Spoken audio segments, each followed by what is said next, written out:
বর্ষার সক্রিয়তায় আবারও ভিজতে যাচ্ছে দেশের বেশিরভাগ অঞ্চল। মৌসুমী বায়ুর প্রভাবে আগামী 5 দিন দেশের বিভিন্ন এলাকায় দমকা হওয়ার সঙ্গে বৃষ্টি ও বজ্রবৃষ্টির পূর্বাভাস দিয়েছে আবহাওয়া অধিদপ্তর। কোথাও কোথাও ভারী থেকে অতি ভারী বর্ষণও হতে পারে বলে সতর্ক করা হয়েছে।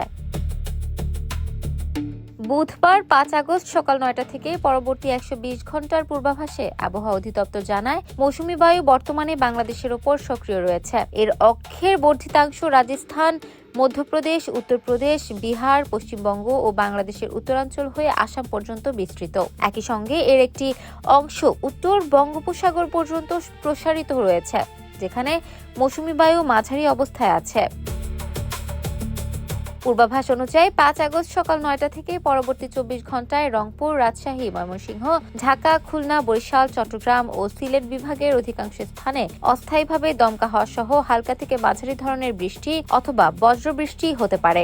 দেশের কয়েকটি এলাকায় মাঝারি থেকে ভারী বর্ষণের সম্ভাবনা রয়েছে। এ সময় দিন ও রাতের তাপমাত্রা সামান্য কমতে পারে।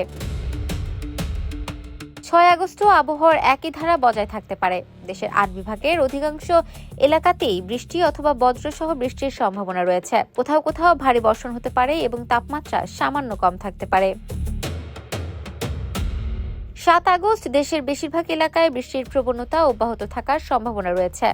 দমকা হওয়ার সঙ্গে বজ্রসহ বৃষ্টি এবং কিছু এলাকায় ভারী বর্ষণ হতে পারে। তবে দিন ও রাতের তাপমাত্রা প্রায় অপরিবর্তিত থাকতে পারে। 8 আগস্ট দেশের অধিকাংশ অঞ্চলে বৃষ্টি অথবা বজ্রসহ বৃষ্টির পূর্বাভাস রয়েছে। কোথাও কোথাও মাঝারি থেকে ভারী বর্ষণ হতে পারে। এ সময় তাপমাত্রা সামান্য বাড়তে পারে। আর 9 আগস্ট রংপুর, রাজশাহী, ময়মনসিংহ ও সিলেট বিভাগের অনেক স্থানে এবং ঢাকা, খুলনা, বরিশাল ও চট্টগ্রাম বিভাগের কিছু কিছু এলাকায় বৃষ্টি অথবা বজ্রসহ বৃষ্টির সম্ভাবনা রয়েছে। এ সময়ও দেশের কোথাও কোথাও ভারী বর্ষণ হতে পারে। একই সঙ্গে দিন ও রাতের তাপমাত্রা সামান্য বাড়তে পারে। আবহাওয়া অধিদপ্তরের বর্ধিত পূর্বাভাসে বলা হয়েছে, 5 দিনের শেষ দিকে বৃষ্টিপাতের প্রবণতা কিছুটা কমে আসতে পারে। তবে এর আগে দেশের বিভিন্ন অঞ্চলে ভারী বর্ষণের সম্ভাবনা থাকায় প্রয়োজনীয় সতর্কতা অবলম্বনের পরামর্শ দেওয়া হয়েছে। ইফাত আর আইরিন, ক্যাম্পাস টাইমস।